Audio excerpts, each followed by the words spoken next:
Okay, Grant, you've been at Sundowns for a long time. You've won it all, individual awards. You've won collective awards. But are you able to pick out a highlight, a moment that you say, "This has been my moment at Sundowns"?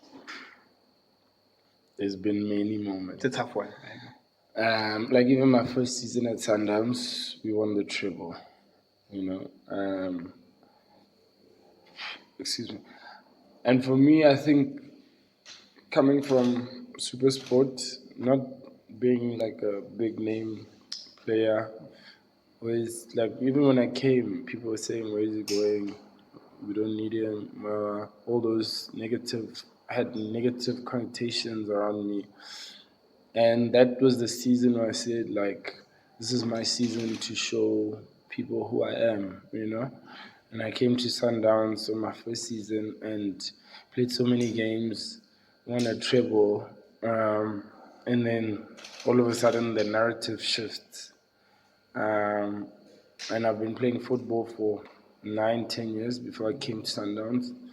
And then the same season, I get called up to the national team. And I said, that's when I realized that opinions don't really matter as long as you understand your purpose. So your purpose came before anyone ever had an opinion. And I think, yes, the cap was the biggest one that I wanted, but without me going through that first season, I don't think I would be where I am today. So, in short, because you said I talk long, the highlight was my first season. That's Sundowns. the one that stands out for you. Yeah. And I'm sure with highlights there's also some low moments when you a professional footballer, all footballers go through it. What are some of your lowest moments that you look back and say, okay, this was The really one tough. straight from the cuff was definitely the cap final against Pyramids. That was when I saw how quick things can change. And maybe I can say I'm strong, for lack of a better word, than most, because I was raised in a solid environment where we were used to people bashing us, be it in the newspapers, be it. And I was always that kid watching how the elders always replied or how they acted when they went through that. And in the CAF final against Pyramids, obviously everyone knows I made a mistake and also cost us the final. And got so much backlash, got so much. And if I was anyone else, I could have went back into my shell, hidden, said, you know what, I tried, I failed, I did that. Yes, I had all those feelings. Obviously hurt because, like, there's the big fish, and then just can't grab it. But I had a friend of mine, Kagiso, Masai, love you, KG. He didn't say much after that final. Just sent me a post about the man in the arena, and he was talking about how everyone is going to say whatever and tell you how to do things, but they're not the men in the arena. They're the spectators. And he says the nice thing is doing something and trying and failing greatly at it, rather than being the one that talks and say you can do this, but you're actually not doing Should have done this, anything. should have done this, should have from the You know? outside. So he taught me about being the man in the arena, where he says, rather try and fail greatly at what you do than sit back and tell others what they could do and could have done better. So he told me about being the man in the arena and not being a timid soul. So I'm no timid soul. So I read that knowing that, you know what, I failed, and I might have failed my team this year, but I'm going to remain in the arena and help my team the following year. And look where we are today. There's a young players that will probably go through something similar. What advice what do you say to that player? How do you come back? Well, I'm gonna send them the code also, but it's just remembering your purpose.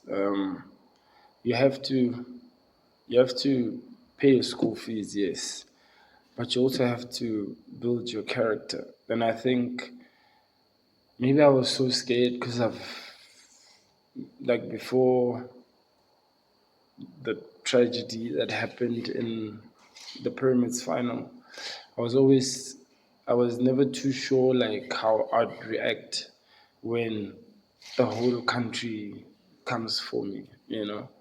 And they did, and I watched, I read, I also scrutinized myself, but I said, I'm not broken. Like I can still move, I can still say something, I can still think about it. I'm planning on what I can do better.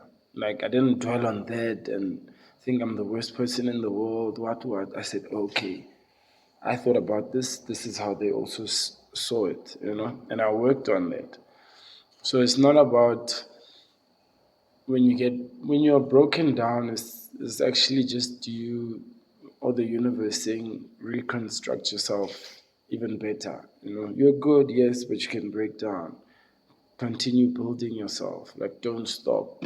So I know my purpose is to bring light to the next person and all of that. But when somebody young goes through something of that nature, which is not nice, so let's just always remember their purpose. It's gonna come with all of these things, but it's building your character as well. So just stick it through, man. Nothing lasts forever. We're gonna be happy now. Tomorrow something happens, we're sad.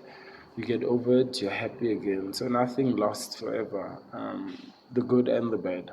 And you came through and you had a good season in my opinion. It was a good season, but how do you reflect on this season that you've had? I think it could always be better. Had a bit of a stumbling block in the beginning, with a small niggle, Yeah. and then sort of worked my way back. And then also in the middle again, there was a bit of loss of form. Worked my way back again. Um, but I'm just happy to have ended it off on a high. It was a very challenging season, a very long one. I think for the past 2 years, we didn't even have a preseason. So we were just playing continuously. So, yeah, maybe a bit of mental fatigue here and there. Um, yeah, so I think it's an okay season. Could have been better, but I'm satisfied. Right now, the teammates that we spoke about have gone to represent South Africa at the World Cup, and you're a big part of the Bafana squad that would in the last couple of years that has gone to the AFCON and done everything. To not be part of that final team, what has been your response to it? Like in life, sometimes you accept whether it's your time to be there or not, but accept. Never feel entitled.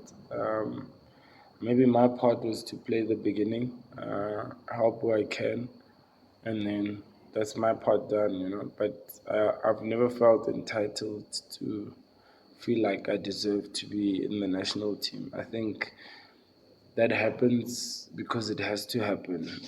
My part is to just do the things on the field, and whether I get chosen or not, it's obviously always up to the coach.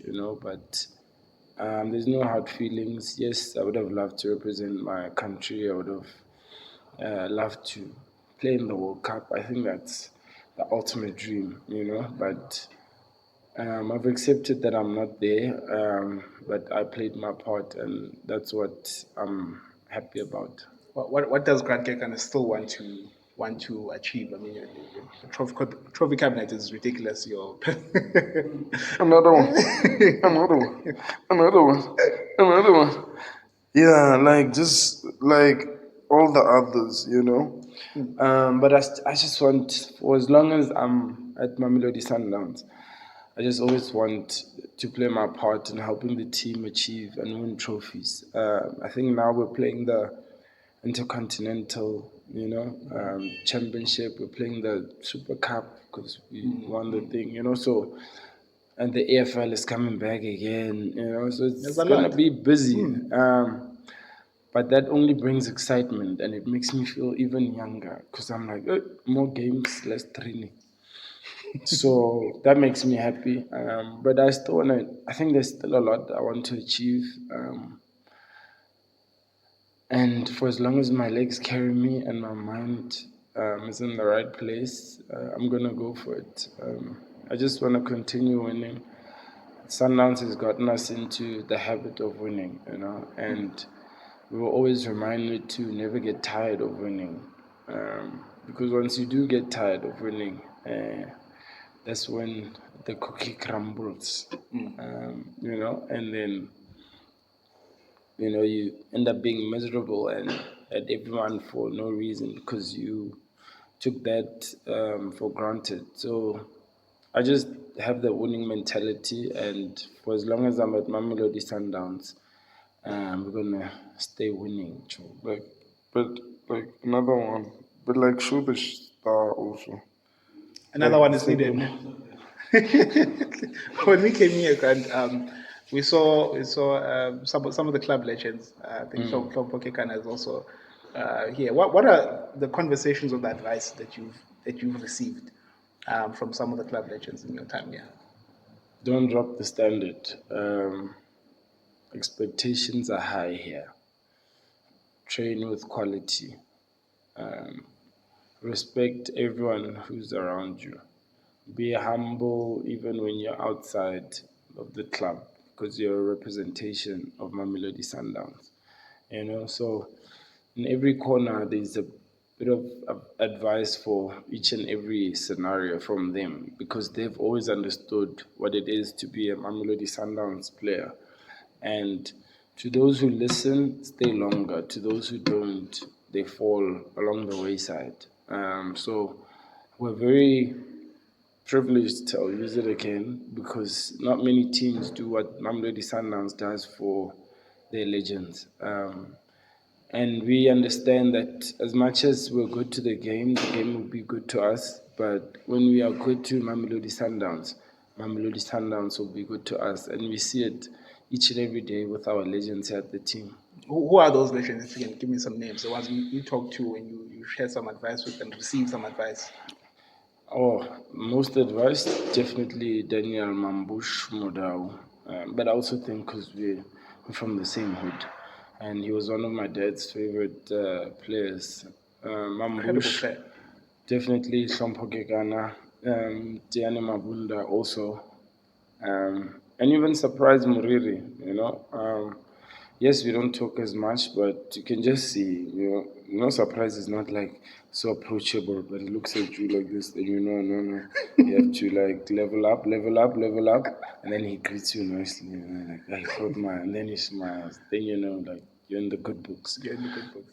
When you were growing up, were there Sundowns players that you looked up to that you were like, okay, if I ever maybe play for Sundowns, I'd love to.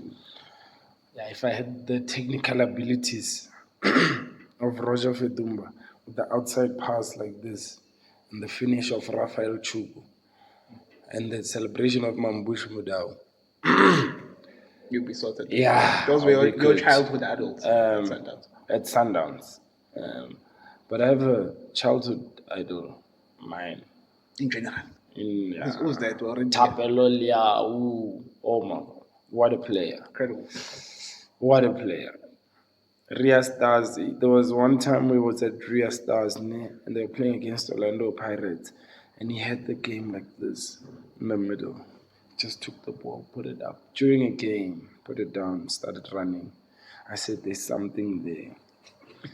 He was just unfortunate with injuries, but I think that's my idol. That's Tapelo Liao is my idol. And he knows it. My idol. Who's the toughest PSL opponent that you've came up against? Been many. The strikers.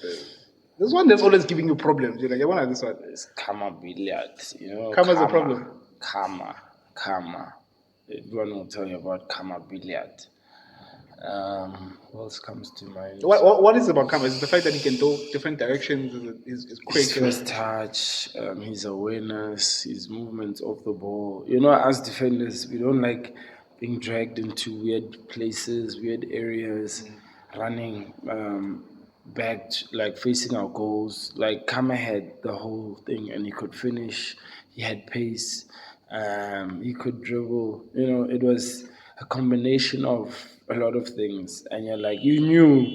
Because When you're facing Kama, you must drink 5 liters of water.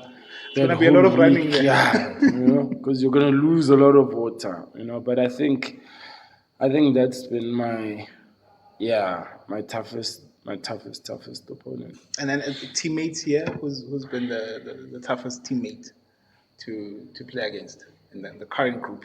Who do you don't want to come up against at training?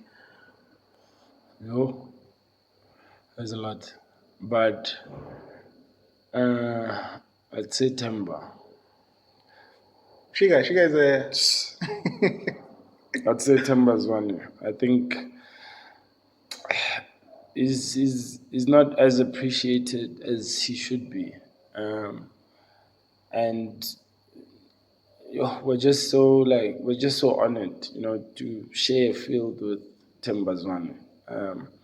A lot of the times, you guys might see us as we're over exaggerating things. But I'll give you one recent example. When we went to the Club World Cup, yes, there were like a lot of nerves and, how we're going to play against these teams, what. In the first game, we gave Temba the ball. He just came back from a long layoff of injury. We gave him the ball, he turned. The other one came to press past him. Like he just did something nice, then the whole team came up again, came alive, and Temba is that match for the team. He lights everybody up. He's from day one, okay, even from playing against him before I came here, but from day one of me arriving here, he's always trained the best. He's always given extra, even after training, even at his age, even with all that he's achieved, and it's no fluke for him to be where he is, even at the age that he's still at today, and is somebody I admire greatly and have the utmost respect for.